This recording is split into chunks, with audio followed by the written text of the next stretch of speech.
Hello everyone, welcome to current affairs session of Azmal IAS Academy. আমি প্ৰত্যেক সপ্তাহৰ আমি যিখিনি ইম্পৰ্টেন্ট আপডেট বা ইম্পৰ্টেন্ট যিখিনি কাৰেন্ট এফেয়াৰ্স সেইখিনি আমি কভাৰ কৰোঁ। যোৱা সপ্তাহত যি কাৰেন্ট এফেয়াৰ্সৰ টপিক ইম্পৰ্টেন্ট আছিল সেইখিনি আজি আমি ইয়াত কভাৰ কৰিম। আমাৰ ইয়াত যেটো আমি আজি মই প্ৰথম টপিক ল'ব ওলাইছো সেইখন হৈছে জয়মতী সিনেমাৰ ওপৰত। আমি জানো যে জয়মতীখন অসমৰ প্ৰথম বোলছবি যিখন ৰিলিজ হৈছিল 1935ত। The Birth of Assamese Cinema আৰু এই জয়মতীৰ যেতিয়া 1935ত ৰিলিজ হৈছিল বৰ্তমান এতিয়া 2025 লৈকে জয়মতী সিনেমাখন বনোৱা 90 বছৰ সম্পূৰ্ণ কৰিলে আৰু তাৰ ওপৰত এটা দা সেন্টিনেলত এটা আৰ্টিকেল আহিছিল। আমি এই জয়মতী ফিল্মৰ বিষয়ে অলপমান চাম। তাৰ পিছত যি 24 নৱেম্বৰ আমাৰ 24 নৱেম্বৰ তাৰিখে লাচিত জয়ন্তী উদযাপন কৰা হৈছিল। বীৰ মহাপুৰুষ লাচিত বৰফুকনৰ যি জন্মতিথি পুণ্য জন্মতিথিত প্ৰত্যেক বছৰৰ 24 নৱেম্বৰ দিনাখন লাচিত দিৱস পালন কৰা হয়। আমি লাচিত বৰফুকনৰ বিষয়ে অলপমান চাম। তাৰ পিছত Guwahati to get visa centre আমাৰ যেহেতু আমাৰ আজিকালি ভিজাৰ কাৰণে অসমৰ মানুহে ভিজা ভেৰিফিকেশ্যনৰ কাৰণে বা আমাৰ বায়োমেট্ৰিক্সৰ কাৰণে কলকাতা মুম্বাই এইবিলাক চহৰত যাবলগীয়া হয়,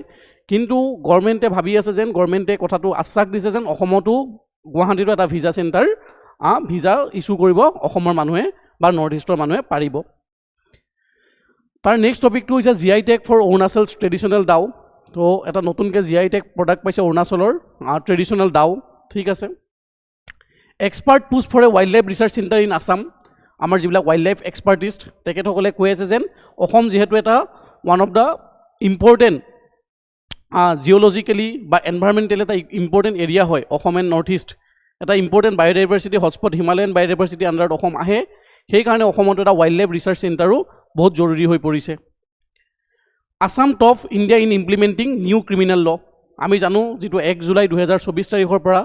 ভাৰতবৰ্ষত 3খনকৈ নতুন ক্ৰিমিনেল ল ফ'ৰ্চ কৰা হৈছে। ঠিক আছে। ভাৰতীয় ন্যায় সংহিতা, ভাৰতীয় সুৰক্ষা সংহিতা আৰু ভাৰতীয় সুৰক্ষা সংহিতা আৰু এখন 3খন ক্ৰিমিনেল ল। ঠিক আছে। সেই ক্ৰিমিনেল ল কেইখনত ইমপ্লিমেণ্টেড অসম টপ কৰিছে। সেই টপিকটোৰ বিষয়ে অলপমান চাম। আৰু নেক্সট আমি যিটো টপিক চাম কনজাৰ্ভেশ্যন অফ ৱেটলেণ্ডছক কেনেকৈ কনজাৰ্ভ কৰিব লাগে। তাৰপিছত মাতৃভাষা। এই আমাৰ আজি 8টা মেইন টপিক। এই 8টা টপিকৰ বিষয়ে আমি আজি ডিছকাশ্যন কৰিম current এফেয়াৰ্ছত।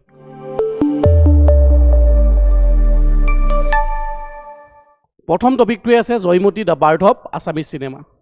Joymoti the birth of Assamese cinema. এই যিখন জয়মতী চিনেমা এইখন অসমৰ প্ৰথম বোলছবি আছিলে। এই বোলছবিখন ডাইৰেক্ট কৰিছিলে জ্যোতিপ্ৰসাদ আগৰৱালাদেৱে ইন 1935ত। হোৱাই ইন দি নিউজ, কিয় আছিলে জয়মতী ফিল্মখন নিউজত? Assam recently commemorated the legacy of Jyotiprasad আগৰৱালাৰ Joymoti, the first Assamese feature film and the foundational milestone of Indian cinematic history. আমি জানো যে যিখন জয়মতী চিনেমা অসমৰ প্ৰথম বোলছবি আছিলে আৰু এই ছবিখন পৰিচালনা কৰিছিলে জ্যোতিপ্ৰসাদ আগৰৱালাদেৱে। এই যিখন জয়মতী চিনেমা এই চিনেমাখন ৰিলিজ কৰা হৈছিল 10 মাৰ্চ 1935 চনত আৰু প্ৰথমে এই চিনেমাখন ৰিলিজ কৰা হৈছিলে ৰৌনাক চিনেমা হল কলিকতা। তাৰপিছতে 20 মাৰ্চত 10 দিনৰ পিছত এই ছবিখন প্ৰথমবাৰৰ কাৰণে অসমত মুক্তি দিয়া হৈছিলে। অসমত প্ৰদৰ্শনী কৰা হৈছিলে কুমাৰ ভাস্কৰ নাট্য মন্দিৰত। A landmark in the Assamese cultural renaissance, Joymoti was not merely a film but a cultural movement that articulated Assamese identity through a completely new artistic medium. Jyotiprasad Agarwala envisioned cinema as a tool for national awakening, cultural reform and artistic expression in the colonial India. আৰু আজি আমাৰ যিটো cinema industry বা আমাৰ অসমীয়া যিটো চলচ্চিত্ৰৰ যিটো industry, সেই চিনেমা ইণ্ডাষ্ট্ৰীটো যদি আজি 90 বছৰ সম্পূৰ্ণ কৰিলে, কিন্তু এই জ্যোতিপ্ৰসাদ আগৰৱালাদেৱৰ এটা ষ্ট্ৰং ইনিচিয়েটিভৰ কাৰণে আজি এই আমাৰ অসমীয়া চলচ্চিত্ৰ যিটো ইণ্ডাষ্ট্ৰী এটা আমাৰ সক্ষম হ'বলৈ পাৰিছে। Joymoti is widely considered the first Indian film to explore cinematic realism far ahead of this time. আৰু এইখন আমাৰ কনচিডাৰ কৰা হয় ভাৰতবৰ্ষৰ এখন প্ৰথমখন চিনেমা য'ত ৰিয়েলিজমত বেছি গুৰুত্ব দিয়া হৈছিলে। কাহিনীবিলাক এনেকৈ প্ৰস্তুত কৰা হৈছিল যাতে সেইবিলাকক দেখি মানুহে ৰিয়েল হিচাপে গণ্য কৰে, ৰিয়েল নিচিনা লাগে। বেছি এক্সাগেৰেট কৰি বা বেছি ড্ৰামাটিক চিন ইয়াত ইউজ কৰা নাছিলে জ্যোতিপ্ৰসাদ আগৰৱালাদেৱে। সেইকাৰণে জয়মতীত naturalistic acting, real props and authentic Assamese costumes, যিখিনি আমাৰ অসমীয়া অথেণ্টিক আছামিজ কষ্টিউমছ সেইবিলাক ব্যৱহাৰ কৰা হৈছিলে। নেচাৰেল যিখিনি নেচাৰেল এক্টিং ইউজ কৰা হৈছিলে। ঠিক আছে কোনো এক্সাগেৰেট কৰি বা কোনো ড্ৰামাটিক এক্সপ্ৰেছনত ইমান বেছি গুৰুত্ব দিয়া হোৱা নাছিলে ইমোশনেলি ৰেষ্ট্ৰেইনছ পাৰফৰ্মেন্সেছ হিষ্টৰিকেলি একুৰেট চিটিং আৰু এই যিখন জয়মতী চিনেমাখন historical cinema and this Joymoti চিনেমাখনৰ যিটো প্লে এখন প্লেৰ পৰা লোৱা হৈছে জ্যোতিপ্ৰসাদ আগৰৱালাই এই যিখন জয়মতী চিনেমাখন বনাইছে বেছ অন এ প্লে ৰিটেন বাই লক্ষীনাথ বেজবৰুৱা আমি জানো যেন জয়মতী এগৰাকী সতী জয়মতী এগৰাকী হিষ্টৰিকেল কেৰেক্টাৰ হয় যেখেত গদাপানীৰ ৱাইফ আছিলে ঠিক আছে আৰু তেখেতক নিজৰ হাজবেণ্ডৰ কাৰণে তেখেতে কেতিয়াও কিন্তু তেখেতৰ নিজৰ সত্যতাটো হাজবেণ্ড ক'ত আছে গদাপানীৰ বিষয়ে অলপো আহোমক অলপো ইনফৰমেশ্যন নিদিলে দ্য ক্ৰিয়েশ্যন অফ চিত্ৰলেখা মুভিটোন আৰু অকণমান মই কৈ দিছোঁ জ্যোতিপ্ৰসাদ আগৰৱালাদেৱৰ বিষয়ে জ্যোতিপ্ৰসাদ আগৰৱালাদেৱে যিহেতু আমাৰ অসমীয়া চিনেমা জগতখনক জন্ম দিছে তেখেতে চিনেমা বনোৱাৰ আগতে তেখেতে জাৰ্মানীৰ বাৰ্লিনত তেখেতে UFA যি বাৰ্লিনৰ ফিল্ম ষ্টুডিঅ'ত তাত তেখেতে ছমাহ ধৰি ফিল্ম মেকিঙৰ ওপৰত কোৰ্চ কৰিছিলে তেখেতে অসমত আহি ভোলাগুৰি টি ষ্টেট য'ত আমাৰ গহপুৰত অৱস্থিত তাত প্ৰথমটো তেখেতে ষ্টুডিঅ' স্থাপন কৰিছিলে সেই ষ্টুডিঅ'টোৰ তেখেতে নাম দিছিলে চিত্ৰবন ষ্টুডিঅ' আৰু তেখেতে এই মুভিখন প্ৰডাকশ্যন কৰিবৰ কাৰণে তেখেতে এটা নিজৰ বেনাৰতে তেখেতে নিজেই এটা মুভি টুন বা নিজেই তেখেতে বেনাৰ ক্ৰিয়েট কৰিছিলে যাৰ নাম আছিলে Chitralekha Movietone the film was produce under Jyotiprasad on banner Chitralekha Movietone আৰু এই যিখন আমাৰ এইখন জয়মতী যিখন চিনেমাখন এইখন জ্যোতিপ্ৰসাদ আগৰৱালাদেৱৰ নিজৰ প্ৰডাকশ্যন হাউচ চিত্ৰলেখা মুভি টুনৰ পৰা এইখন বেনাৰত ৰিলিজ কৰা হৈছিলে one of the earliest indigenous film production houses in eastern India he built a temporary studio' name Chitraban in is Bholaguri tea estate এই যিখন ভোলাগুৰি টি ষ্টেট গহপুৰৰ ভোলাগুৰি টি ষ্টেটত বিশ্বনাথ ডিষ্ট্ৰিক্টৰ গহপুৰৰ ভোলাগুৰি টি ষ্টেটত তেখেতে প্ৰথমটো ষ্টুডিঅ' স্থাপন কৰিছিলে laying the foundation of the Assamese film industry through completely self-reliant effort. This bold initiative symbolized the first assertion of Assamese cultural self-dependence in the modern arts. আৰু এই জয়মতী যিখন চিনেমা সেইটো সময়ত আমাৰ একচুৱেলি অসমীয়া যিখন সমাজ আছিলে অসমীয়া সমাজখনে সেই সময়ত ইমান বেছি কালচাৰ বা ইমান বেছি ডান্স ড্ৰামা এইখিনিত ইমান বেছি চিনেমা ক্ষেত্ৰবিলাকত ইমান বেছি গুৰুত্ব দিয়া নাছিলে কিন্তু এই জ্যোতিপ্ৰসাদ আগৰৱালাদেৱে যি এই বল্ড ষ্টেপটো ল'লে তাৰ ফলত আজি আমাৰ এটা যিখন অসমীয়া যিটো ফিল্ম ইণ্ডাষ্ট্ৰি সেই ইণ্ডাষ্ট্ৰিটো আজি যিটো পৰ্যায়ত পাইছেহি তাৰ কাৰণে কিন্তু চবতকৈ বেছি ৰোল প্লে কৰিছে বা একদম ইনিচিয়েল ৰোল প্লে কৰিছে আমাৰ জ্যোতিপ্ৰসাদ আগৰৱালাদেৱে the story was adapted from Lakshminath Bezbaroa's play Joymoti Konwari আৰু এই যিখন Joymoti film this film was based on the story of Lakshminath বেজবৰুৱাৰ যিখন ড্ৰামা ঠিক আছে জয়মতী কুঁৱৰীৰ পৰা এই চিনেমাখন বনোৱা হৈছে depicting the heroic sacrifice of Sati Joymoti of the Ahom kingdom তেখেতে যি তেখেতৰ নিজৰ হাজবেণ্ডৰ অকণো ইনফৰমেশ্যন আহোমৰ যি লালুকখোলা বৰফুকনতক যেতিয়া লালুকখোলা বৰফুকনে যেতিয়া গদাপানীক বিচাৰি ফুৰিছিলে তেতিয়া জয়মতীক আনি মেলি জেনেঙা পথাৰত বহুত বেছি এট্ৰচিটিছ কৰিছিলে বহুত বেছি অত্যাচাৰ কৰিছিলে কিন্তু সেই জয়মতীয়ে নিজৰ অত্যাচাৰখিনি সহি গ'ল কিন্তু তেখেতে কেতিয়াও নিজৰ হাজবেণ্ডৰ বিষয়ে এটাও ইনফৰমেশ্যন লালুকখোলা বৰফুকনৰ আগত ৰিভিল নকৰিলে সেইকাৰণে তেখেতক আমি কোৱা হয় তেখেতৰ যি ছেক্ৰিফাইচ সেইকাৰণে তেখেতক আমি জানো সতী জয়মতী হিচাপে through this tale Jyotiprasad to inspire nationalist consciousness আৰু এই চিনেমাখনৰ জৰিয়তে জ্যোতিপ্ৰসাদ আগৰৱালাই নেশ্যনেলিষ্ট কনচিয়াছনেছটোক দেখাব বিচাৰিছে ঠিক আছে মৰেল কাৰেজ এগৰাকী নাৰীৰ কিমান বেছি মৰেল কাৰেজ হ'ব পাৰে উইমেন এজেঞ্চি আৰু কালেক্টিভ ৰেছপনচিবিলিটি এই গোটেইখিনি বস্তু তেখেতে এই চিনেমাখনৰ জৰিয়তে দাঙি ধৰিব বিচাৰিছে মানুহৰ কেনেকৈ নেশ্যনেল কনচিয়াছনেছ আছামিজ ৰিজনেলিজম আৰু কাৰেজ অফ আছামিজ উইমেন এই গোটেইখিনি বস্তু তেখেতে দাঙি ধৰিব বিচাৰিছে Joymoti sacrifice symbolize integrity resistance and patriotism making the film a cultural statement in the pre independence India আৰু এখন বহুত বেছি কালচাৰেলি এখন বহুত বেছি ধুনীয়া এখন চিনেমা আছিলে জয়মতী এই ওৱান মেন ফিল্ম ইনষ্টিটিউশ্যন এই যিখন জয়মতী যিখন চিনেমাখন বনাইছিলে এই চিনেমাখন জ্যোতিপ্ৰসাদ আগৰৱালাই ছিংগল হেণ্ডেডলি ডাইৰেকশ্যনো কৰিছিলে স্ক্ৰিপ্ট ৰাইটিঙো কৰিছিলে নিজেই তেখেতে এডিটিঙো কৰিছিলে আৰ্ট ডিজাইনিঙো কৰিছিলে ছেট ডিজাইন কৰিছিলে এণ্ড ইভেন মিউজিক কম্পজিশ্যন ঠিক আছে এই যিখন ফিল্ম অসমৰ প্ৰথম ফিল্ম জয়মতীখনত এই গোটেইখিনি কাম স্ক্ৰিপ্ট ৰাইটিঙৰ পৰা আদি কৰি এডিটিঙৰ পৰা আদি কৰি ঠিক আছে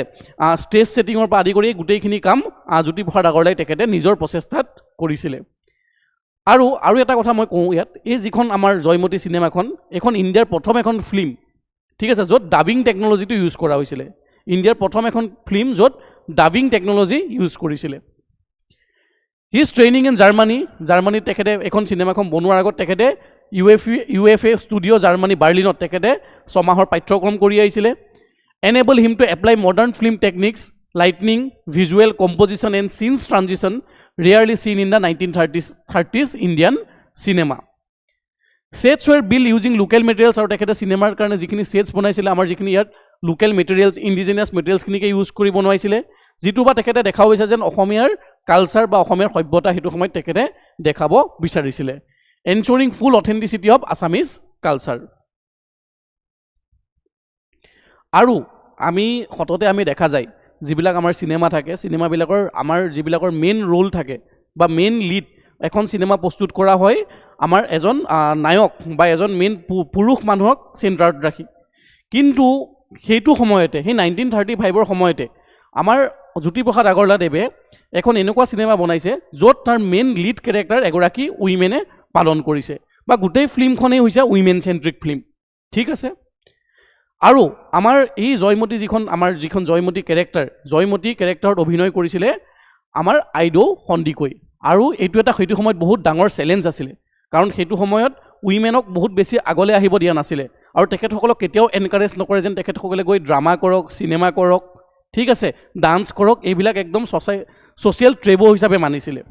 ঠিক আছে ছ'চিয়েল মানে সমাজে এইবিলাক বস্তু বেয়া পাইছিলে কিন্তু আইদেউ সন্দিকৈয়ে এইটো এটা দেখুৱাই দিলে যেন তেখেতে সমাজৰ নীতিৰ বাহিৰত আহিও তেখেতে ইমান এটা সাহস কৰি তেখেতে প্ৰথম যিখন আমাৰ অসমীয়া চিনেমা তাত তেখেতে অভিনয় কৰিছিলে আৰু ইয়াৰ পিছতে আমাৰ অসমীয়া ইণ্ডাষ্ট্ৰিটোত এটা নতুন যুগৰ অৱস্থান ঘটিছিলে তেখেতে আইদেউ সন্দিকৈ ইয়াত চিনেমা কৰাৰ পিছত তেখেতে যিখন আমাৰ ইয়াত চিনেমা কৰিছিলে জয়মতী চিনেমাত অভিনয় কৰাৰ পিছত তেখেতে নিজে ছ'চিয়েল বয়কটো সমাজে তেখেতক বহিষ্কাৰো কৰিছিলে ঠিক আছে the most challenging social Barrier was finding women willing to act in the films which was socially taboo ইণ্ডিয়াত এৰা সেইটোৱে মই যিখিনি ক'লোঁ সেইটোৱে তাত মই কৈছোঁ যেন উইমেন এগৰাকীক লিড কৰা বা তেখেতক লৈ কাষ্টিং কৰি যেন চিনেমা এখন কৰাটো সেইটো সময়ত ছ'চিয়েল ট্ৰেবু আছিলে কাৰণ ছ'চাইটিয়ে মানুহে উইমেনক আগবাঢ়ি যাবলৈ দিয়া নাছিলে বৰ বিশেষ আৰু সেইটো সময়তে কাষ্টিং আইদেউ সন্দিকৈ এজ জয়মতী এগৰাকী উইমেনক লিড কেৰেক্টাৰ হিচাপে কাষ্টিং কৰাটো was a revolutionary step at that time in Assam এইটো এটা ৰিভলিউচনাৰী ষ্টেপ আছিলে she faced life long social criticism but her courage open doors for women in Assamese and Indian cinema কিন্তু তেখেতে যদিও ছ'চিয়েল বয়কট গোটেই life তেখেতৰ during her life span ঠিক আছে during her life span she faced social boycott কিন্তু এইটো এটা আমাৰ বেলেগ যিখিনি নাৰী অসমীয়া নাৰী বা ভাৰতবৰ্ষৰ নাৰীসকলক এটা নতুন উদ্যম দিছিলে তেখেতসকলে যাতে আগবাঢ়ি আহি মেলি তেখেতসকলে চিনেমাত পাৰ্টিচিপেট কৰিব পাৰে এই চিনেমাখন যিখন আমাৰ জ্যোতিপ্ৰসাদ আগৰৱালাদেৱৰ যিখন চিনেমা আছিলে তেখেতৰ এই চিনেমাখন যদিও কমাৰ্চিয়েলি বৰ বিশেষ ছাকচেছফুল হোৱা নাছিলে যদিও এই চিনেমাখনৰ বাজেট 50,000 টকা আছিলে কিন্তু এই চিনেমাখনে ইমান এটা কমাৰ্চিয়েলি ছাকচেছ হ'ব নোৱাৰিলে এইখনে এৰাউণ্ড 20,000-25,000 টকাহে তেখেতসকলে উপাৰ্জন কৰিব পাৰিলে 50,000 টকা সেইটো সময়ত বহুত ডাঙৰ কথা আছিলে 1935ত ঠিক আছে কিন্তু কমাৰ্চিয়েলি ছাকচেছফুল নোহোৱাৰ পিছতো জ্যোতিপ্ৰসাদ আগৰৱালাদেৱে অসমীয়া চিনেমা ইণ্ডাষ্ট্ৰিটোক অসমীয়া চিনেমা জগতখনক আৰু অলপমান আগুৱাই নিবলৈ তেখেতে 1939ত ছেকেণ্ডখন অসমীয়া ফিল্ম বনালে যিখনৰ নাম আছিলে ইন্দ্ৰমালতী প্ৰথম Assamese film Joymoti which was release in the year 1935 আৰু প্ৰথমে এই চিনেমাখন ৰিলিজ কৰা হৈছিলে কলিকতাৰ ৰৌনাক চিনেমা হলত ইন 10 মাৰ্চ 1935 তাৰ ঠিক 10 দিন পিছত 20 মাৰ্চ 1935ত এইখন প্ৰথমবাৰৰ কাৰণে অসমৰ কুমাৰ ভাস্কৰ বৰ্মন নাট্য মন্দিৰত ইয়াৰ শ্ব' ৰখা হৈছিলে ঠিক আছে আৰু তেখেতে এখন যদিও কমাৰ্চিয়েলি ছাকচেছফুল মুভি হোৱা নাছিল তাৰপিছত তেখেতে এখন নেক্সট আকৌ এখন 1939ত আৰু এখন তেখেতে ছবি বনালে যিখনৰ নাম আছিলে ইন্দ্ৰমালতী আৰু এই ইন্দ্ৰমালতী ছবিখনতে প্ৰথমবাৰৰ কাৰণে আমাৰ ডক্টৰ ভূপেন হাজৰিকা ডাঙৰীয়াই প্ৰথমবাৰৰ কাৰণে ইয়াত কণ্ঠদান কৰিছিলে এই চিনেমাখনতে তেখেতে প্ৰথমবাৰৰ কাৰণে তেখেতৰ তেতিয়া বয়স ভূপেন হাজৰিকা দেৱৰ 12 বা 13 বছৰ বয়স আছিলে ঠিক আছে সেইটো সময়তে ভূপেন হাজৰিকা দেৱে দুটাকৈ ইয়াত গান ৰেকৰ্ড কৰিছিলে এজ এ প্লেবেক ছিংগাৰ হিচাপে কণ্ঠদান কৰিছিলে তাৰ দুটা গান দুটা হ'ল বিশ্ববিজয় নজোৱান আৰু কাষতে কলচি লৈ Joymoti is not just the first Assamese film it is a pillar of Assamese cultural identity এখন অসমৰ প্ৰথম চিনেমাই নহয় এই আমাৰ অসমীয়া কালচাৰ বা অসমীয়া সমাজৰ অসমীয়া সংস্কৃতিৰ এক আমাৰ এখন গুৰি ধৰোঁতা বুলি ক'ব পাৰি এই জ্যোতিপ্ৰসাদ আগৰৱালাৰ এই চিনেমাখনেই গুৰি ধৰোঁতা তাৰ পিছতেই আমাৰ অসমীয়া চিনেমাটো আজি যিটো ইণ্ডাষ্ট্ৰী তাৰ লেকিন অতীতটো হৈছে Joymoti landmark in women empowerment আৰু এই চিনেমাখনে উইমেন এম্পাৱাৰমেণ্ট সেইটো সময়তে 1935 সময়তে উইমেন এম্পাৱাৰমেণ্টৰ কথা কৈছে কাৰণ তেখেতৰ এই যিখন চিনেমাখনৰ যিখনৰ মুভিৰ যিটো আমাৰ যিটো মেইন থিম ৰিভল্ভ এৰাউণ্ড এ উইমেন ঠিক আছে জয়মতীৰ ওপৰত আছে আৰু সেই জয়মতীৰ ওপৰতো অভিনয় কৰিছিলে এগৰাকী আমাৰ সেই সময়ৰ মহিয়সী নাৰী আইডৌ সন্দিকৈ আৰু সেইকাৰণে আইডৌ সন্দিকৈক ধৰা হয় অসমৰ প্ৰথম female actress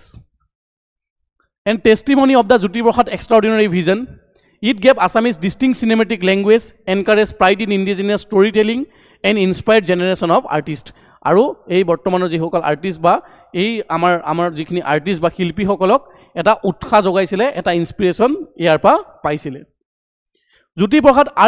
unparalleled courage, creativity and sacrifice continue to guide Assamese cultural world, making him truly the father of Assamese cinema. সেইকাৰণে আমি জ্যোতিপ্ৰসাদ আগৰৱালাক জানো যেন he was the father of Assamese cinema. ঠিক আছে এনেকুৱা ধৰণৰ কুৱেশ্যন আমাৰ চিনেমাৰ ওপৰত কুৱেশ্যন পাই আমি APSC পৰীক্ষাবিলাকত দেখা পাওঁ এইবাৰ যদি আমি যিখন এবাৰ কিছু মাহৰ আগতে যিখন আমাৰ APSC প্ৰিলিমছৰ পৰীক্ষা হৈ গৈছিলে 2025ত ঠিক আছে সেই 2025ৰ যিখন APSC প্ৰিলিমছৰ পেপাৰ তাত এই জয়মতী ফিল্মৰ ওপৰত এটা কুৱেশ্যন আহিছিলে এইবাৰ যিটো প্ৰিলিমছ হৈ গ'ল which of the following statement regarding the first Assamese film Joymoti is are false ইয়াৰ ভিতৰত কোনকেইটা ষ্টেটমেণ্ট জয়মতী কিটা মানে চিনেমাখনৰ ফলছ ভুল সুধিছে প্ৰথম ষ্টেটমেণ্টটো সুধিছে দ্য ফিল্ম ৱাজ প্ৰডিউচ বাই চিত্ৰলেখা মুভিটোন এইটো এটা কাৰেক্ট ষ্টেটমেণ্ট কাৰণ এখন তেখেতৰ বেনাৰতে তেখেতৰ নিজৰ বেনাৰত চিত্ৰলেখা মুভিটোন তেখেতৰ নিজৰ বেনাৰতে এই মুভিখন ৰিলিজ কৰা হৈছিল প্ৰডাকশ্যন কৰা হৈছিল second The film was based on the drama by Padmanath Gohai Borua. It was a wrong statement. The film was based on the drama of Lokminath Besborua. Lokminath Besborua jikhon drama Joymoti Kurir pa ei cinema khon bonwa hoisil. The artists were drawn from respectable families. It was a correct statement. Thik ase. Aru 4 number statement to dise this film was the first Indian film to delve into realism. মানে সেইটো সময়ত যে এখন ইণ্ডিয়াৰ ভাৰতবৰ্ষৰ প্ৰথম এখন film য'ত ৰিয়েলিষ্টিক এক্সপ্ৰেছন দেখুওৱা হৈছিলে ৰিয়েল কেৰেক্টাৰ মানে যিখিনি নেচাৰেল কেৰেক্টাৰ বা নেচাৰেল এক্টিং দেখুওৱা হৈছিল বেছি এক্সাগেৰেট কৰিব বেছি ড্ৰামাটিকেলি উপস্থাপন কৰা হোৱা নাছিল তো ইয়াৰ ভিতৰত কোনটো ফলছ সুধিছে ইয়াৰ ভিতৰত ফলছ ষ্টেটমেণ্ট হ'ব 2 নম্বৰটো তো কাৰেক্ট এনচাৰ ইজ চি আৰু চিনেমাৰ লগত কুৱেশ্যন আমি মেইনছতো দেখা পাওঁ যোৱাবাৰ যিখন মেইনছৰ আমাৰ GS পেপাৰ 5ৰ পেপাৰ তাত এনেকুৱা ধৰণৰ এটা কুৱেশ্যন আহিছিলে rural life of Assam is beautifully depicted in Assamese film আমাৰ অসমীয়া যি আমাৰ গাঁৱৰ সংস্কৃতি বা আমাৰ যি গাঁৱৰ পৰিৱেশ সেইটো অসমীয়া ফিল্মবিলাকত ভালকৈ ডেপিক্ট কৰা হয় ভালকৈ বুজাই মানে ভালকৈ বুজি উঠে analyse the statement with example how is Assamese rural life reflected in the movies of জানু বৰুৱা এণ্ড ৰীমা দাস অসমীয়া যি গ্ৰাম্য জীৱনৰ যি গ্ৰাম্য জীৱনৰ যি কথা বাৰ্তা বা যিখিনি পৰিচয় গ্ৰাম্য জীৱনৰ বস্তুখিনি কেনেকৈ ৰীমা দাস বা জানু বৰুৱাৰ ফিল্মবিলাকত প্ৰকাশ পায় তাৰ বিষয়ে লিখিব আহিছিলে আপোনালোকে এই কুৱেশ্যনটো চেষ্টা কৰি চাব পাৰে তাৰপিছত যিটো আমাৰ নেক্সট টপিকটো আছিলে সেইটো হৈছে লাচিত দিৱস Assam observe Lachit Divas on 24 November commemorating the birth anniversary of Lachit Borphukan আৰু এই যি লাচিত বৰফুকনৰ জন্ম হৈছিলে 1622 চনৰ 1622 আপোনাৰ 24 নৱেম্বৰ তাৰিখে আৰু তেখেতৰ বাৰ্থ এনিভাৰ্চাৰীটো লাচিত বৰফুকনৰ এই বাৰ্থ এনিভাৰ্চাৰীটোক আমি কমেমৰেট কৰিবৰ কাৰণে প্ৰত্যেক বছৰে 24 নৱেম্বৰত পতা হয় লাচিত দিৱস the Ahom military commander revered for halting the expansion of the Mughal Empire into the northeast. Lachit Borphukan, the Ahom military commander known for his decisive victory against the Mughal Empire in the Battle of Saraighat. আৰু লাচিত বৰফুকনৰ বীৰত্বৰ কথা আমি জানো তেখেতে যিখন battle of যিখন সৰাইঘাট হৈছিলে সৰাইঘাটৰ যিখন যুদ্ধ সেই যুদ্ধখনত মোগলক পৰাস্ত কৰিছিলে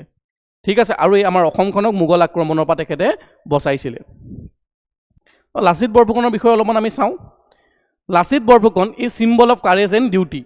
Celebrated for leading the Ahom forces to victory over Raja Ramkingo, large Mughal army, Lachit's mastery of riverine warfare on the Brahmaputra is now seen as an early example of integrated water-based defense strategy. আমি জানো যে অৰুণজেবে 1668 ফালে 1669 ৰাজা ৰাম সিংহক পঠাইছিলে অসম আক্ৰমণ কৰিবলৈ আৰু সেইটো সময়ত লাচিত বৰফুকনৰ লিডাৰশ্বিপত লাচিত বৰফুকনৰ ডিপ্ল'মেটিক স্কিলছত ঠিক আছে লাচিত বৰফুকনৰ লিডাৰশ্বিপত এই যিখন বেটেল অফ শৰাইঘাট যিখন এখন নেভেল বেটেল আছিলে ঠিক আছে এই নেভেল বেটেলখনত আমাৰ লাচিত বৰফুকনৰ নেতৃত্বত আহোম সেনাই মোগলক পৰাস্ত কৰিছিলে ঠিক আছে His uncompromised sense of the duty is epitomized in the episodes where the punish his own maternal uncle for negligence during fortification works. তেখেতৰ আমি যিটো আমাৰ দেশপ্ৰেম আমি ইয়াতো তেখেতৰ ধৰিব পাৰোঁ যে তেখেতে এদিন তেখেতৰ নিজৰ মোমায়েকক হত্যা কৰিছিলে কাৰণ কিয়নো মোমায়েকে তেখেতে নিজৰ কামত গড় বনোৱা কামত ফাংফুং কৰি আছিলে ঠিক আছে তেখেতে নিজৰ দেশক বচাবৰ কাৰণে তেখেতে নিজৰ মোমায়েকক কাটিবলৈ তেখেতে কুণ্ঠাবোধ কৰা নাছিলে highlighting national duty over the personal ties personal duty ko amar nijor national duty to tekhetor karone beshi important asile how Assam celebrated the day ebar Ahom sarkar keneke celebrate korile the chief minister highlighted initiatives to digitize Assam era manuscript Assam Ahom era jikini manuscript ase thik ase ei manuscript putikinik digitalize kora hobo promote Lachit legacy globally ji Lachit Borphukanor ji legacy etu globally promote kora hobo gote Indiat and the integrate Lachit leadership values into school curriculum aru etu bortoman bharat sarkare koriso je Lachit Borphukanor kahini school NCERT pathyokromot antorbhukto korise educational institutions conducted storytelling sessions on the life to inspire youth with lessons of courage integrity and responsibility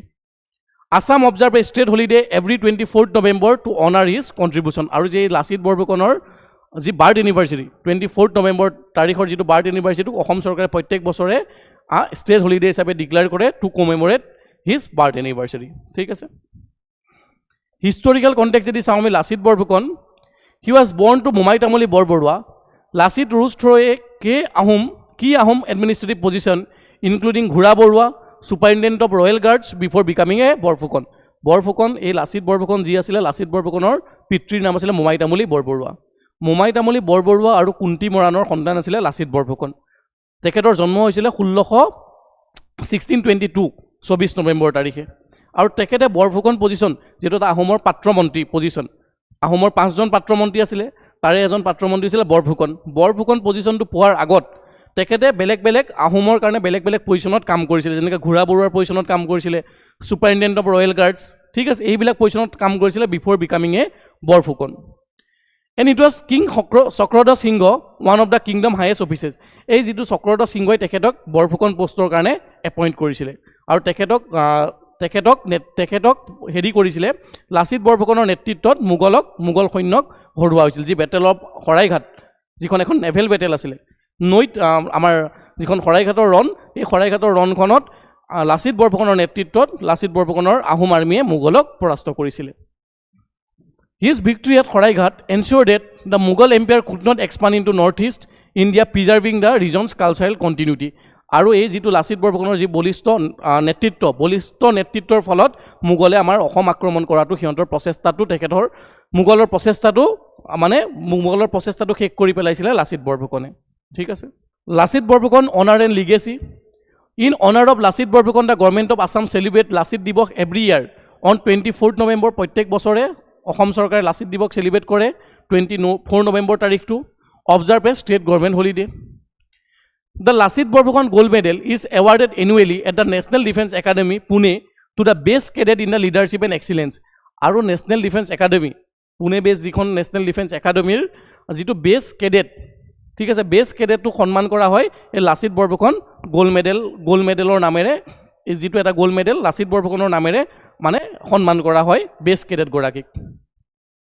This tradition started in 1999 to recognize Lachit military brilliance আৰু এই যেটো আমাৰ National Defence Academy যি এই বটাটো দিয়ে Lachit Borphukan gold মেডেলটো দিয়ে base cadet জনক এই যেটো প্ৰথা এই প্ৰথাটো 1999 ৰ পৰা আৰম্ভ কৰিছিল In 2022 India commemorated the 400th birth anniversary of Lachit Borphukan with national level celebration আৰু 2022 চনত যেটা লাচিত বৰফুকনৰ 400 বাৰ্থ এনিভাৰ্সাৰী 400 বৰ্ষ জয়ন্তী জন্ম জয়ন্তী হৈছিল হেতু আমাৰ ভাৰত চৰকাৰে আমাৰ দিল্লীত প্ৰগ্ৰেম অনুষ্ঠিত কৰি নেশ্যনেল লেভেলত তেখেতক ট্ৰিবিউট দিয়া হৈছিলে During the 400-year celebration, a commemorative book titled Lachit Borphukan, Assam Hero Who Halted the Mughal was released. আৰু যেতিয়া তেখেতৰ 400 বছৰ যেখেতৰ জন্ম জয়ন্তী উদযাপন কৰা হৈছিল দিল্লীত এট নেশ্যনেল লেভেলত সেইটো সময়ত তেখেতক কমেমোৰেট কৰি তেখেতৰ ওপৰত এখন কিতাপো ৰিলিজ কৰা হৈছিল কিতাপখনৰ নাম হৈছিল Lachit Borphukan Assam hero who halted the Mughal ঠিক আছে এটা লাচিত বৰফুকনৰ ওপৰত পাই পৰীক্ষাবিলাকত প্ৰশ্ন আহে এপিএসসি পৰীক্ষাবিলাকত প্ৰশ্ন আহে তো মই তেনেকৈ তাৰে 2-3টা প্ৰশ্নৰ এপিএসসিৰ প্ৰশ্ন কাকতবিলাকৰ পৰা মই স্ক্ৰীনশ্বট আপোনালোকক লৈ দিছোঁ Consider the following a hero of Assam history who was born in 1622 and died in 1672 আৰু Battle of Saraighator পিছত Battle of Saraighat হৈছিল 1671 তাৰ Battle of Saraighatot তেখেতৰ ইমান মানে কণ্ডিশ্যনটো বেয়া হ'ল তেখেতৰ অসুখীয়া দেহাৰ কাৰণে তেখেতে আৰু ইনফেক্ট Battle of Saraighatot তেখেতৰ অসুখীয়া দেহাৰে গৈ তেখেতে ফাইট কৰিছিল মুঘলৰ লগত ঠিক আছে তেখেতৰ মানে Battle of Saraighator পিছত তেখেতৰ ইমিডিয়েটলি নেক্সট বছৰ তেখেতৰ মৃত্যু হৈছিল ঠিক আছে the hero of Assam history who was born in 1622 and died in 1672. He fought and won the battle of 1671. 1671 Saraighator যুদ্ধত তেখেতে পাৰ্টিসিপেট কৰিছিল আৰু তেখেতৰ নেতৃত্বতে মুঘলক পৰাস্ত কৰা হৈছিল ঠিক আছে অসমৰ পৰা মুঘলক বাহিৰ কৰি দিয়া হৈছিল He was buried in হলংপাৰ আৰু তেখেতৰ যি সমাধি বা তেখেতৰ যি মৈদাম তেখেতক দিয়া হৈছিল হলংপাৰ যোৰহাটৰ যি হলংপাৰ জেগাত এই হলংপাৰ এতিয়াও লাচিত বৰফুকনৰ মৈদাম আছে He breathed his last at Kaliabor আৰু তেখেতৰ যি মৃত্যু হৈছিল তেখেতৰ মৃত্যুৰ সময়ত তেখেতৰ স্থান আছিল কলিয়াবৰত তেখেতৰ শেষ সময়ত মৃত্যু হৈছিল আইডেন্টিফাই হিম এই গোটেইখিনি এই চাৰিটা ষ্টেটমেণ্ট কোনজন মানুহৰ লগত ইয়াত মিলে লালুকখোলা বৰফুকন বদন বৰফুকন লাচিত বৰফুকন অতন বুঢ়াগোহাঁই ইয়াৰ answer will be Lachit Borphukan এনেকুৱা ধৰণৰ কুৱেশ্যন আমি এপিএসচিত অহা দেখা পাওঁ তাৰপিছত ইয়াত কেইখনমান বেটেল দিয়া হৈছে আৰু কোনটো ৰজাৰ সময়ত কোনখন বেটেল হৈছে সুধিছে এটা যেনেকৈ বেটেল অফ আলাবা হৈছিল during the time of Chakravarti Singha 1669 এই বেটেলখনত 10,000 Assamese soldiers lost their life তাৰপিছত বেটেল অফ শৰাইঘাট হৈছিলে during the time of Udayaditya Singha যেতিয়া উদয়াদিত্য সিংহ ৰজা আছিলে সেইটো সময়ত হৈছিল battle of Saraighat in the year 1671 আৰু বেটেল অফ ইটাখুলি হৈছিলে গদাধৰ সিংহৰ সময়ত ইন দ্য ইয়াৰ 1682 আৰু বেটেল অফ ইটাখুলিখনেই হৈছে আমাৰ কি বুলি কয় মোগল আৰু আহোমৰ মাজত শেষৰখন বেটেল আল্টিমেটলি মুঘলে গোটেই অল অভাৰ ইণ্ডিয়া তেখেতসকলে কব্জা কৰিছিলে কিন্তু অসমক তেখেতসকলে কেতিয়াও নিজৰ কব্জালৈ আনিব নোৱাৰিলে আৰু আল্টিমেটলি যিয়ে লাষ্ট বেটেলখন বেটেল অফ ইটাখুলিটো গদাধৰ সিংহৰ নেতৃত্বত মুঘলক পৰাস্ত কৰা হৈছিলে তাৰপিছত আৰু আহোমৰ আৰু মুঘলৰ মাজত সংঘাত হোৱা নাছিলে তাৰপিছত এনেকুৱা ধৰণৰ আৰু কুৱেশ্যন আহে এইটো এপিএসচি লাষ্ট ইয়াৰ প্ৰিলিমছত আহিছিলে if an individual is awarded with gold medal call Lachit Borphukan medal as the best army cadet where she pass out from তেখেতক লাচিত বৰফুকন গোল্ড মেডেল যি এৱাৰ্ড বেষ্ট কেডেট গৰাক দিয়া হয় নেশ্যনেল ডিফেন্স একাডেমি পুনে ঠিক আছে এনেকুৱা ধৰণৰ কুৱেশ্যন আমি দেখা পাওঁ Guwahati to get visa centre আমি প্ৰথম নিউজটো চাওঁ the north eastern region has welcome a significant development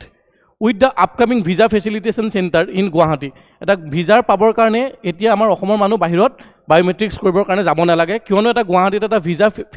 facilitation centre ষ্টেবলিছ কৰিব গৈ আছে অসম চৰকাৰে initiated by Assam chief minister in collaboration with VFS global যিটো এটা প্ৰাইভেট অৰ্গেনাইজেশ্যন VFS গ্লোবেলৰ লগত কোলাবৰেট কৰি আমাৰ অসমৰ গুৱাহাটীত এটা ভিজা ফেচিলিটেশ্যন চেণ্টাৰ ষ্টেবলিছ কৰিব গৈ আছে the world largest visa outsourcing and technology service company আৰু যিটো VFS যিটো গ্লোবেল হয় এই কোম্পানীটো ৱৰ্ল্ডৰ টেকনলজিকেল ছাৰ্ভিচ বা আউটচোৰ্চিঙৰ ক্ষেত্ৰত এটা one of the biggest company in the world আমাৰ chief minister sir doctor Himanta Biswa Sarma ডাঙৰীয়াই তেখেতে টুইট কৰিছিলে travelling abroad need to submit biometrics for your visa application this meant a long journey to either Delhi to Mumbai আগতে আমাৰ biometric ভিজা apply কৰিবলৈ বা বায়োমেট্ৰিক্সখিনি দিবলৈ দিল্লী মুম্বাই কলিকতা এইবিলাক জেগাত যাবলগীয়া হৈছিল তাৰ ফলত বহুতখিনি পইচা খৰচাও হৈছিলে অসমৰ মানুহৰ তাৰ উপৰি বহুতখিনি তোমালোকৰ টাইম কনজিউমিং হৈছিলে এতিয়া soon this will be a history for our people from Assam এইটো এটা হিষ্ট্ৰী হ'ব আৰু নৰ্থ ইষ্টৰ কাৰণে কাৰণ কিয়নো happy to share that VFS global has agree to principle to set up dedicated visa facilitation centre for over 60 countries in Guwahati আমাৰ যিটো এই VFS যিটো কোম্পানীটোৱে গুৱাহাটীত এটা আমাৰ ভিজা ফেচিলিটেশ্যন চেণ্টাৰ তেখেতসকলে মুকলি কৰিব বিচাৰিছে য'ত 60খনৰো অধিক কাণ্ট্ৰিলৈ তেখেতসকলে ভিজা প্ৰদান কৰিব ঠিক আছে why this matter for the north east, এইটো কিয় জৰুৰী মই এইটো ক'লোৱেই, কাৰণ আমাৰ আগতে ভিজা বিচাৰিবৰ কাৰণে অসমৰ বা নৰ্থ ইষ্টৰ মানুহক যাব লাগে বেলেগ বেলেগ কলিকতা, বোম্বে, ঠিক আছে, বা দিল্লী, তালৈকে ভিজা বিচাৰি যাব লাগে। তাৰ ফলত কি হয়, ফাইনেন্সিয়েল বাৰ্ডেন হয়, টাইম ডিলে হয়, ঠিক আছে, তাৰপিছত টাইম ডিলে হয়, আনইকুৱেল এক্সেছ কম্পিটেড টু আদাৰ পাৰ্টছ অফ দ্য ইণ্ডিয়া, এইবিলাক আমাৰ প্ৰব্লেম হৈ আছিলে। কিন্তু এতিয়া যিহেতু আমাৰ ইয়াত ভিজাখন হ'ব, will cater visa facilitation centre হ'ব, তাৰ কাৰণে 60খন ওপৰৰ কাণ্ট্ৰিৰ ভিজা ইয়াত অসমৰ মানুহে পাব, 60খন প্লাছ। কাৰেণ্টলি গুৱাহাটী অফাৰ ভিজা ছাৰ্ভিচেছ অনলি গুৱাহাটী, এতিয়া বৰ্তমান গুৱাহাটীয়ে অকল বাংলাদেশলৈহে ভিজা ছাৰ্ভিচ দিয়ে, ভিজা প্ৰভাইড কৰে,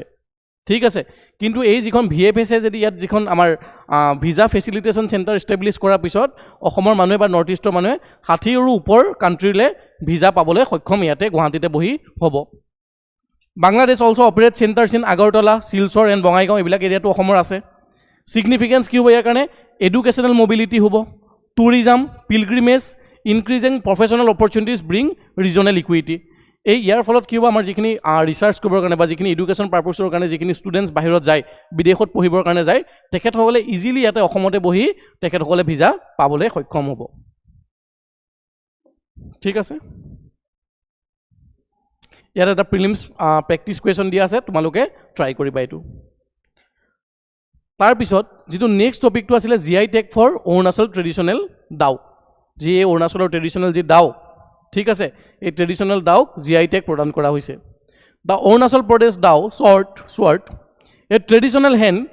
force blade made by tribal ব্লেকস্মিথ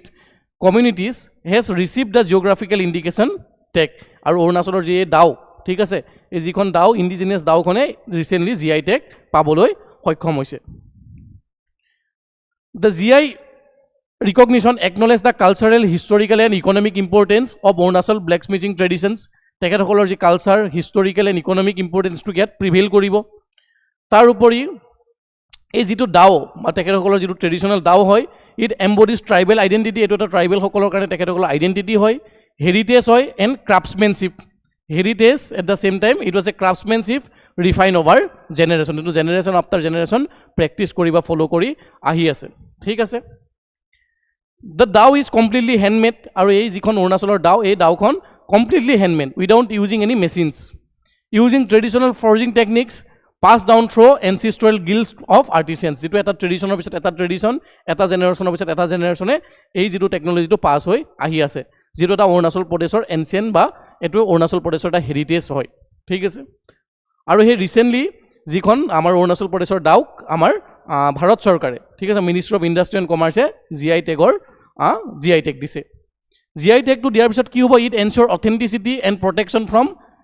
imitation, এইটো GI টেগ দিয়াৰ পিছত এইটোৰ এই ডাউখনৰ অথেণ্টিচিটিটো বা এই ডাউখনক প্ৰটেকশ্যন পাব, ঠিক আছে। বাহিৰ যিবিলাক মাৰ্কেটত যিবিলাক ফ্লাডেড প্ৰডাক্টছ, যিবিলাক আমাৰ প্ৰডাক্টছবিলাকৰ পৰা হেৰি পাব, প্ৰটেকশ্যন পাব, ঠিক আছে। তাৰ উপৰি improve market access, branding and premium pricing, আৰু GI টেগ দিয়াৰ পিছত মাৰ্কেট এক্সেছো বাঢ়িব, ব্ৰেণ্ডিঙো কৰিব পাৰিব, আৰু প্ৰিমিয়াম প্ৰাইচিং এটা ভাল প্ৰাইচ পাবলৈ ট্ৰেডিশ্যনেল আৰ্টিচিয়ানছখিনি সক্ষম হ'ব। ইয়াৰ মানে ডুপ্লিকেচি আৰু কৰিব নোৱাৰে, ঠিক আছে। এতিয়া যদি আমি অৰুণাচলত তেনেকৈ বহুতখিনি product, the state presently has 20 GI certified item with a target of 50 recognize item by 2030, আৰু অৰুণাচল চৰকাৰলৈ অৰুণাচল প্ৰদেশত বৰ্তমান 20টা GI টেগ প্ৰডাক্টছ আছে, ঠিক আছে। আৰু অৰুণাচল গভৰ্ণমেণ্টৰ টাৰ্গেট 2030ৰ ভিতৰত আৰু টোটেল 50টা ৰিকগনাইজ আইটেম তেখেতসকলে GI টেগত অন্তৰ্ভুক্ত কৰিব,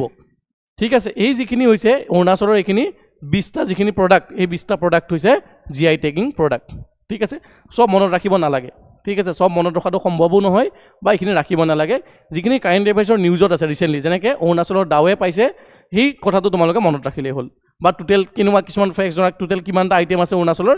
20টা আছে, ঠিক আছে। এই কিছুমান ফেক্স মনত ৰাখিবা। আমি যদি জিঅ'গ্ৰাফিকেল ইণ্ডিকেশ্যন কি হয়, হোৱাট ইজ জিঅ'গ্ৰাফিকেল ইণ্ডিকেশ্যন যদি চাওঁ, এটা GI টেগ মানেনো কি? GI টেগ যিটো দিয়া হয়, এইটো দিয়ে ভাৰতৰ মিনিষ্ট্ৰী অফ কমাৰ্চ এণ্ড ইণ্ডাষ্ট্ৰিজে under an act, geographical indication act of 1999, এখন এক্ট আছে, geographical indication registration and protection act of 1999। এই একখনৰ আণ্ডাৰত এই GI টেগ সামগ্ৰীবিলাকৰ যিখিনি GI টেগিং কৰা হয় এই GI টেগটো দিয়া হয় কিছুমান স্পেচিফিক প্ৰডাক্ট যাৰ কোৱালিটি যাৰ প্ৰিমিয়াম কোৱালিটি আৰু এটা স্পেচিফিক জিঅ'গ্ৰাফিকেল লোকেশ্যনত সেইটোৰ পপুলাৰিটি আছে ঠিক আছে কোনোবা এটা স্পেচিফিক জিঅ'গ্ৰাফিকেল লোকেশ্যনৰ সেইটো এটা স্পেচিফিক কোনোবা এটা প্ৰডাক্টৰ যি কোৱালিটিটো এনচিয়ৰ কৰিবৰ কাৰণে অথেণ্টিচিটিটো এনচিয়ৰ কৰিবৰ কাৰণে ইণ্টেলেকচুৱেল প্ৰপাৰ্টি ৰাইটটো এনচিয়ৰ কৰিবৰ কাৰণে সেই GI টেগটো দিয়া হয় যেনেকৈ ভাৰতবৰ্ষত প্ৰথম GI টেগ পোৱা আইটেমটো হৈছে Darjeeling tea which was get GI tag in the year 2004 যেনেকৈ মই কেইটামান অসমৰ এক্সাম্পল দিওঁ আমাৰ কাজি নেমু 2020ত GI টেগ পাইছে অসমৰ গামোচা অসমৰ জাপি ৰিচেণ্টলি অসমৰ মুখাশিল্পই GI টেগ পাইছে ঠিক আছে কোনোবা এটা স্পেচিফিক কালচাৰৰ বা কোনোবা এটা স্পেচিফিক জিঅ'গ্ৰাফিকেল ৰিজনৰ এটা ইউনিক প্ৰডাক্ট যাৰ বহুত বেছি ব্ৰেণ্ড ভেলু বা বহুত বেছি অথেণ্টিচিটি আছে ঠিক আছে বহুত বেছি প্ৰিমিয়াম প্ৰডাক্ট হয় সেই প্ৰডাক্টটোক এটা চৰকাৰে সংৰক্ষণ কৰিবৰ কাৰণে যাতে ডুপ্লিকেচি বা বচাব পাৰে ইণ্টেলেকচুৱেল প্ৰপাৰ্টি ৰাইটটো যাতে প্ৰিজাৰ্ভ কৰিব পাৰে তাৰ কাৰণে GI টেগটো দিয়া হয় ঠিক আছে আৰু GI টেগটো দিয়ে ভাৰতবৰ্ষৰ ministry of commerce and industry under geographical indication registration and protection act of 1999 ঠিক আছে আৰু নেক্সট টপিকটো হৈছে expert post for wild life research centre in Assam যেন আমাৰ যিখিনি ৱাইল্ড লাইফ এক্সপাৰ্টছ আছে ঠিক আছে ৱাইল্ড লাইফ এক্সপাৰ্টসকলে কৈছে যেন অসমতো এটা ৱাইল্ড লাইফ ৰিচাৰ্চ চেণ্টাৰ লাগে কাৰণ অসম যিখন হয় অসমৰ নৰ্থ ইষ্টাৰ্ণ ৰিজন যিখিনি হয় সেইখিনি বহুত বেছি বায়'ডাইভাৰ্চিটিলি বহুত বেছি এক্টিভ এৰিয়া হয় ঠিক আছে বহুত বেছি এক্টিভ এৰিয়া হয় wildlife expert and conservationist have urge the Assam government to establish a premier wildlife research institute for the entire north east গোটেই নৰ্থ ইষ্টৰ কাৰণে অসমত এটা ৱাইল্ড লাইফ ইনষ্টিটিউট লাগে বুলি তেখেতসকলে দাবী কৰিছে citing the region exceptional biodiversity and lack of dedicated scientific infrastructure কাৰণ কিয়নো আমাৰ যিখন অসমখন বা আমাৰ নৰ্থ ইষ্টখন আমাৰ যিখিনি ফ্লোৰা বা ফৌনা পাৰ্সপেক্টিভৰ পৰা বহুত বেছি ৰিচ হয় ইকোলজিক্যালি বহুত বেছি সেনসিটিভ এৰিয়া হয় ঠিক আছে সেই কাৰণে কিন্তু আমাৰ ইয়াত এটা অসমত বা আমাৰ নৰ্থ ইষ্টত ডেডিকেটেড তেনেকুৱা কোনো সাইন্টিফিক ইনফ্ৰাষ্ট্ৰাকচাৰ ফেসিলিটি নাই সেই কাৰণে এক্সপাৰ্ট সকলে কৈছে যেন অসমতো এটা ৱাইল্ড লাইফ ৰিচাৰ্চ চেণ্টাৰ লাগে the northeastern regions why need for scientific wildlife research center কিয় লাগে নৰ্থ ইষ্টত কাৰণ the northeast regions of India is recognized as global biodiversity hotspot home to rare flora fauna and many species yet to be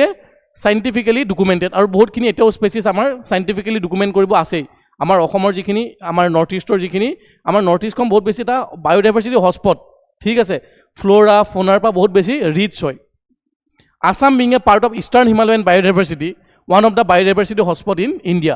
A biodiversity hotspot মানে হৈছে এই যেটো কনসেপ্টটো দিছিলে এগৰাকী British এনভাইৰনমেন্টালিষ্ট Norman মেয়াৰ্স তেখেতে এই কনসেপ্টটো দিছিলে ইন দ্য ইয়াৰ 1980 বায়োডাইভাৰ্চিটি হটস্পট মানে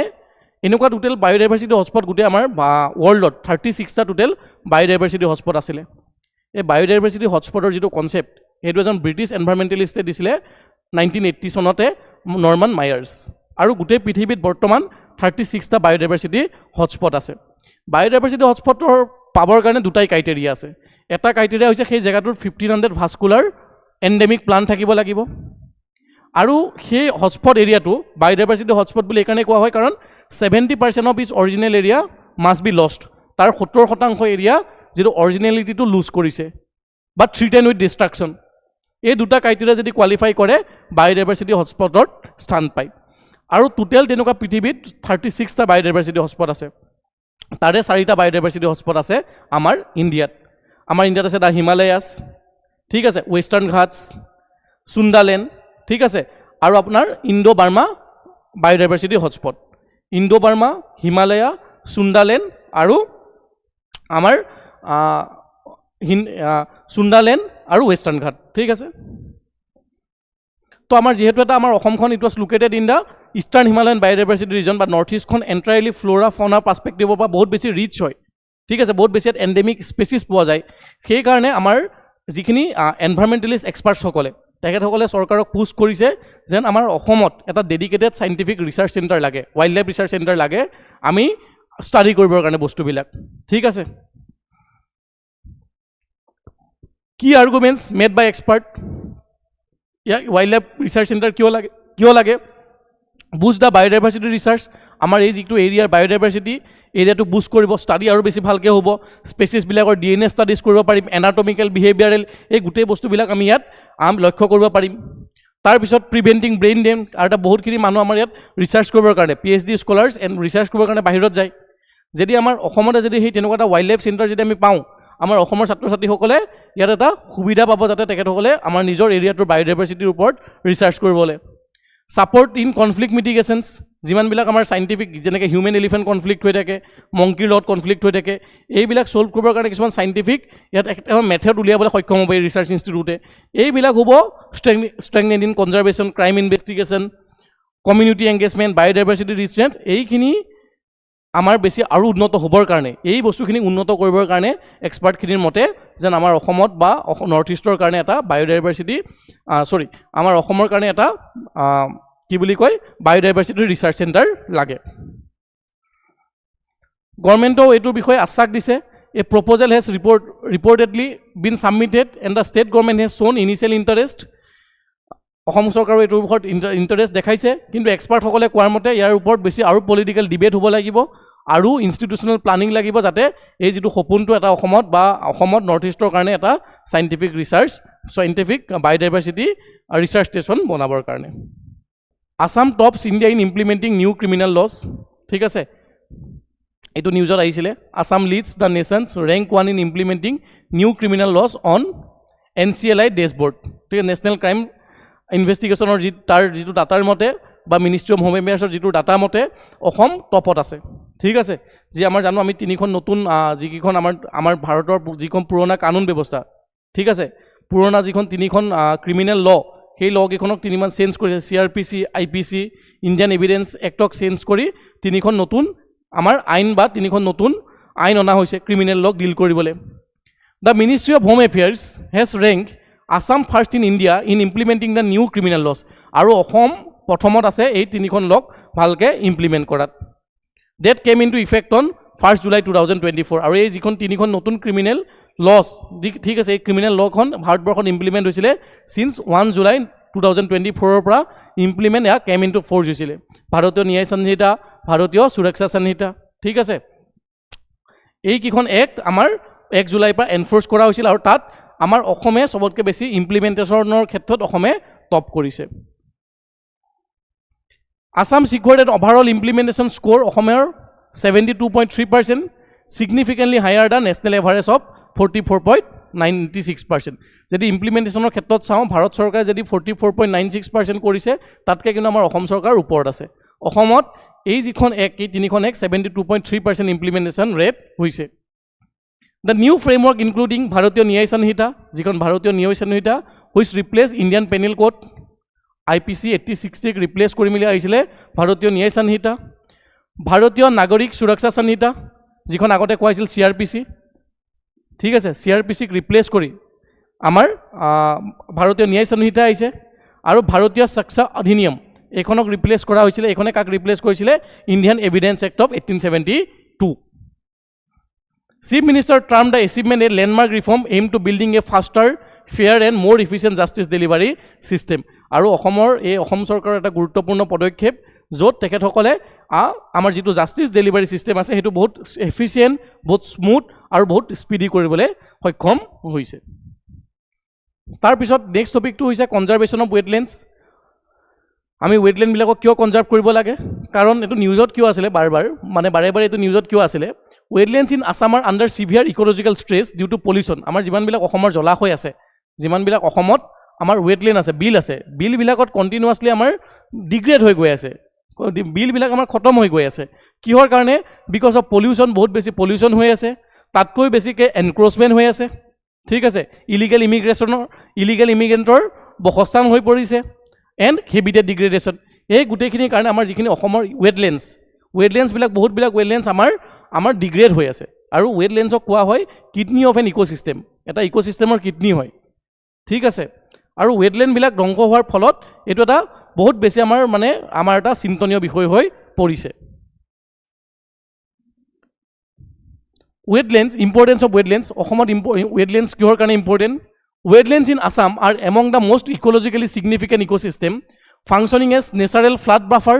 flood control ক্ষেত্ৰত ৱেটলেণ্ডবিলাকে হেল্প কৰে, বায়'ডাইভাৰ্চিটি হটস্পট ছাপৰ্ট কৰে, এণ্ড লিভলিহুড প্ৰভাইডছ। আৰু এই ৱেটলেণ্ডবিলাকৰে বহুতখিনি লিভলিহুড অপৰচুনিটিও প্ৰভাইড কৰে। যেনেকৈ ফিচিং কমিউনিটি স্পেচিয়েলি এটা মাছমৰীয়া আমাৰ সকলে এই তেখেতৰ যিসকল ইকনমিটোৱে বেছ হয় অন ৱেটলেণ্ডছ ঠিক আছে আমাৰ যি অসমৰ যিখিনি ৱেটলেণ্ডছখিনি বহুত বেছি গুৰুত্বপূৰ্ণ আছে নেচাৰ কনজাৰ্ভেশ্যনৰ ক্ষেত্ৰত কাৰণ যিখিনি এক্সেছ ৱাটাৰ বা এক্সেছ যিখিনি ফ্লাডছখিনি ৱেটলেণ্ডছখিনিয়ে কণ্ট্ৰল কৰি লয় এতিয়া গুৱাহাটীত ফ্লাডৰ ঠিক আছে গুৱাহাটীত ফ্লাডৰ কাৰণ কি যিবিলাক আশে পাশে যিবিলাক ৱেটলেণ্ড আছে সেই ৱেটলেণ্ডবিলাকত মানুহে গৈ মেলি এনক্ৰ'চ কৰি লৈছে ঠিক আছে মানুহে এনক্ৰ'চ কৰি লোৱাৰ পিছত যিখিনি এক্সেছ ফ্লাডখিনি গুৱাহাটীৰ মাজমজিয়াত আহি গৈছে যদি সেই ৱেটলেণ্ডবিলাক যদি থাকিলেহেঁতেন তাত যদি মানুহে এনক্ৰ'চ নকৰিলেহেঁতেন পুতি যদি নেপেলাহেঁতেন সেই এক্সেছ ফ্লাডখিনি ক'ত গ'লহেঁতেন সেই ৱেটলেণ্ডখিনিত গ'লহেঁতেন গুৱাহাটীত কিছু সংখ্যক হ'লেও কিছু ক্ষেত্ৰত হ'লেও ফ্লাডৰ প্ৰব্লেমটো কমিলেহেঁতেন কিন্তু মানুহসকলে এনক্ৰ'চমেণ্ট কৰি আছে আছাম হেজ ইষ্টিমেটেড 4,861 নেচাৰেল ৱেটলেণ্ডছ অসমত বৰ্তমান এষ্টিমেটেড 4,000 বা 5,000 ওচৰে পাজৰে ৱেটলেণ্ডছ আছে ইনক্লুডিং বিল মাৰ্চেছ অগবো লেকছ এক্সেট্ৰা ঠিক আছে আৰু এই ৱেটলেণ্ড ঠিক আছে ৱেটলেণ্ড কিহৰ কাৰণে ইম্পৰ্টেণ্ট ৱেটলেণ্ডছৰ কাৰণে ৱেটলেণ্ডছ আমাৰ অসমৰ ৱেটলেণ্ডছখিনিত আৰু এটা খাছ বাট আছে আৰু এটা খাছ মানে বস্তু আছে it including the small indigenous fresh water fish আমাৰ কোৱা হয় যিখিনি অসমত যিখিনি small indigenous fresh water fish 216টা প্ৰজাতিৰ আছে ঠিক আছে এইটো one of the highest in India ঠিক আছে আৰু এই যিখিনি ৱেটলেণ্ড ছিষ্টেম হয় এই ৱেটলেণ্ড ছিষ্টেমটো আমাক কেনেকৈ সহায় কৰে কেনেকৈ ৱেটলেণ্ডবিলাকৰ কাৰণে কি ৱেটলেণ্ডক জীয়াই ৰখাটো বা ৱেটলেণ্ড ইক'ছিষ্টেমটো পৰিৱেশৰ কাৰণে কেনেকৈ জৰুৰী কাৰণ প্ৰথম কথাটো ফ্লাড কণ্ট্ৰল কৰে যিখিনি এক্সেছ ৱাটাৰখিনি বা ৰেইনফলৰ ক্ষেত্ৰত ৰেইনফলৰ পৰা যিখিনি এক্সেছ ৱাটাৰ আহে সেইখিনি কোনে এবজৰ্ব কৰে ৱেটলেণ্ডখিনিয়ে কৰে wetland naturally absorb and store flood water যিখিনি ফ্লাড ৱাটাৰ সেইখিনি নেচাৰেলি এবজৰ্ব বা ষ্ট'ৰ কৰি ৰাখে reduce flood peaks and recharge ground water ৰিচাৰ্চৰ ক্ষেত্ৰতো এই ৱেটলেণ্ডছখিনিয়ে সহায় কৰে বায়'ডাইভাৰ্চিটি ছাপৰ্ট কৰে বহুতখিনি aquatic plants migratory bird fish ঠিক আছে এই ৱেটলেণ্ডছসমূহ আহে যেনেকৈ আমাৰ দীপৰ বিলত বহুত পৰিভূমি আমি চৰাই দেখা পাওঁ চাইবেৰিয়া ইত্যাদি আদিৰ পৰা ইয়াত চৰাই আহে ঠিক আছে লিভলিহুডো প্ৰভাইড কৰে communities depend on wetlands for fishing ঠিক আছে বহুতখিনি কমিউনিটি ফিচিঙত ডিপেণ্ড কৰে grazing fodder fuel edible plants and cultural activities আৰু অসমৰ সংস্কৃতিৰ লগতো অসমৰ কালচাৰৰ লগতো ৱেটলেণ্ডৰ বহুত বেছি সম্পৰ্ক আছে ৱাটাৰ পিউৰিফিকেশ্যন কৰে গ্ৰাউণ্ড ৱাটাৰ ৰিচাৰ্চ কৰাত সহায় কৰে ক্লাইমেট ৰেজিলিয়েঞ্চ হয় দেশ চিকুৱেষ্টাৰ্ড কাৰ্বন চিকুৱেষ্টাৰেশ্যনত হেল্প কৰে regulate temperature and mitigate climate impacts এই আমাৰ ৱেটলেণ্ডছৰ ইম্পৰ্টেণ্ট এইখিনি ঠিক আছে ফ্লাড কণ্ট্ৰল কৰে এয়াৰ পিউৰিফাই কৰে লিভলিহুড ছাপৰ্ট কৰে ঠিক আছে কালচাৰেলি আমাৰ ৱেটলেণ্ডছৰ লগত অসমীয়া মানুহৰ সম্পৰ্ক আছে অসমৰ ট্ৰাইবেল সমাজৰ সম্পৰ্ক আছে এতিয়া কি হৈ আছে চেলেঞ্জ ৱেটলেণ্ডসমূহত সবতকৈ বেছি চেলেঞ্জ হৈ আছে এনক্ৰ'চমেণ্ট সবতকৈ বেছি সেইকাৰণে আমাৰ অসম চৰকাৰে যেনেকৈ আমাৰ যিবিলাক বিলবিলাকত এনক্ৰ'চমেণ্ট কৰি আছে ইলিগেল ইমিগ্ৰেণ্টছবিলাকক এভিকশ্যন কৰাইছে শিলখাকু বিল যি গুৱাহাটীত শিলখাকু বিলত বহুত ডাঙৰ মেচিভ এভিকশ্যন ড্ৰাইভ চলাইছিলে পলিউশ্যন ফ্ৰম আৰ্বন ড্ৰেইনছ যিবিলাক আৰ্বন ৱেষ্টবিলাকো তাত ডাম্প কৰা হয় বহুতবিলাক ৱেটলেণ্ডছৰ কাষত siltation, sedimentation and erosion is was another problem. Agrochemical contaminations from pesticides, fertilizers, runoff. Unregulated fishing practice follow to amar jikini amar over fishing or follow to amar ei wetlands bilak dhongso hobo dhorise thik ase tar upor hydrological disruptions due to embankments roads wetland fragmentation climate change is also one of the reason for the decline of the wetlands thik ase তো ৱেটলেণ্ডছ বিলাকত আমি কেনেকৈ সংৰক্ষণ কৰিব লাগে বা wetlands as a solution to Assam flood crisis আৰু এই আমাৰ যিটো অসমৰ যিটো আমাৰ বানপানীৰ সমস্যা এই বানপানীৰ সমস্যাটো যিহেতু অসমৰ এটা মূল সমস্যা এই সমস্যাটো কিন্তু সলভ কৰিবৰ কাৰণে ৱেটলেণ্ডছৰো বহুত বেছি ইম্পৰ্টেঞ্চ আছে সেইকাৰণে ৱেটলেণ্ডছবিলাকক আমি সংৰক্ষণ কৰাটো বহুত বেছি জৰুৰী যেনেকৈ অসম গভৰ্ণমেণ্টে recently propose a major paradigm shift integrated wetlands into scientific flood water diversion strategy যিখিনি এক্সেছ ৱাটাৰ বা যিখিনি নদী সকলৰ লগত কিছুমান ৱেটলেণ্ডছক কানেক্ট কৰি দিব ঠিক আছে সেই কানেক্ট কৰি দিলে কিবা যেটা বানপানী আহিব যেটা এক্সেছ পানীখিনি আহিব সেই নদীৰ পৰা ওলাই ডাইৰেক্টলি বিলত সোমাই যাব ৱেটলেণ্ডত সোমাই যাব তাৰ ফলত কি হ'ব ফ্লাডছৰ প্ৰব্লেমটো বা বানপানীৰ সমস্যাটো কিছু হ'লেও কমিব ঠিক আছে এই সাৰ্ভে বাই নেসাক নৰ্থ ইষ্টাৰ্ণ সাইণ্টিফিক যিটো আমাৰ ইনষ্টিটিউট আছে found 271 wetlands suitable for such diversion, capable of storing 220 lakhs cubic meters of flood water. আৰু এই যিখন নেসাক ইনষ্টিটিউচনৰ মতে ইনষ্টিটিউটৰ মতে 271টা ৱেটলেণ্ড আমাৰ তেনেকুৱা কেপেবল হয় য'ত ফ্লাড ৱাটাৰখিনি আমি সংৰক্ষণ কৰিব পাৰিম বা ফ্লাড ৱাটাৰখিনি ডাইভাৰ্ট কৰিব পাৰিম ঠিক আছে যিখিনি এক্সেছ ৱাটাৰখিনি নদীৰ পৰা ডাইভাৰ্ট কৰিব পাৰিম আৰু এই 271টা ৱেটলেণ্ডছৰ পানী ৰখাৰ ক্ষমতা 200 lakh cubic metres flood water control কৰিব পৰা ক্ষমতা আছে ঠিক আছে Such initiative align with Union government suggestion for constructing large ponds to store flood waters in the northeast ঠিক আছে আৰু কিছুমান wetland conserve কৰিবৰ কাৰণে কিছুমান এক্ট আছে যেনেকৈ national conservation management rules national plan for conservation of aquatic ecosystem Matsya Sampada যোজনা যিটো গভৰ্ণমেণ্ট অফ ইণ্ডিয়াৰ এটা স্কিম ঠিক আছে Assam state action plan on climate change ইয়াতো এইটো এটা প্ৰভিজন এইটো কুৱেশ্যন আহিছিল এবাৰ Assam state action plan on climate change 2015 যিটো ইমপ্লিমেণ্ট কৰা হৈছিলে তাৰ প্ৰভিজনখিনি লিখিব এবাৰ মেইনছত আহিছিলোঁ বায়'ডাইভাৰ্চিটি এক্ট 2002 ঠিক আছে আৰু ষ্ট্ৰেটেজিজ কেনেকুৱা হ'ব লাগে strategies for wetlands and SIFF conservation মতে চাইণ্টিফিক ৰেষ্টৰেশ্যন হ'ব লাগে protection of catchment and drainage challenge হ'ব লাগে legislative enforcement hobo lage to prevent the encroachment and pollution community led management very important community participation is very much necessary species specific conservation plan ঠিক আছে কিছুমান specific species মানে আমাৰ কি বুলি কয় conservation plan লব লাগে integration with livelihood mission ecotourism pisciculture এবিলাক promote কৰিব লাগে and strengthening and monitoring satellite mapping hobo lage biodiversity বিলাক audit hobo lage ঠিক আছে এইবিলাক যদি আমি কৰো আমি wetlands খিনিক protect কৰিব পৰা যাব আৰু জেনেৰেলটা যদি আমি ষ্টেটিষ্টিক্স চাওঁ অসমত 690 lakhs and ponds covering 15,494 hectare which is 0.20% of Assam total geographical area আমাৰ অসমৰ 0.20% of Assam total geographical area বিল বা এখিনি আমাৰ পুখুৰীবিলাক আছে ঠিক আছে 15.3% of the state total wetland area the smallest lake pond 2.50 meter hectare এই ডাটাখিনি বৰ বিশেষ এক্সামৰ কাৰণে ইম্পৰ্টেণ্ট নহয় বেছিকৈ এক্সামৰ কাৰণে ইম্পৰ্টেণ্ট হ'ব যেনেকৈ ইয়াত অকণমান তোমালোকে ডাটাবিলাক চাই ল'লে যে কোনটো ডিষ্ট্ৰিক্টত চবতকৈ বেছি ৱেটলেণ্ড আছে যেনেকৈ নগাঁৱত 379 কোনটো ডিষ্ট্ৰিক্টত একেবাৰে কম ৱেটলেণ্ড আছে বা আৰু কিছুমান ইম্পৰ্টেণ্ট ৱেটলেণ্ডছ যিখিনি নিউজত থাকে সেই ৱেটলেণ্ডখিনি আমি মনত থৈ যাব লাগে বা যিখিনি কিছুমান স্পেচিফিক বা কিছুমান যিখিনি ইম্পৰ্টেণ্ট ৱেটলেণ্ড সেইখিনিৰ নাম আমি মনত ৰাখিব লাগে যেনেকৈ এবাৰ পেপাৰত আহিছিলে যেন তিনিচুকীয়া ডিষ্ট্ৰিক্টৰ ওপৰত যেতিয়া কুৱেশ্যন আহিছিলে মাগুৰী মটাপাং বিলৰ ওপৰত এটা কুৱেশ্যন APSC প্ৰিলিমছত সুধিছিলে সোণবিলখন অসমৰ চবতকৈ ডাঙৰ লাৰ্জেষ্ট ৱেটলেণ্ড হয় ঠিক আছে এই সোণবিলখন আছে শ্ৰীভূমি ডিষ্ট্ৰিক্টত ঠিক আছে তাৰপিছত দীপৰ বিলটো আমি জানো অসমৰ অনলি ৰামচাৰ ছাইট যেটা ৰামচাৰ ছাইট ঘোষণা কৰা হৈছিল 2002 চনত ঠিক আছে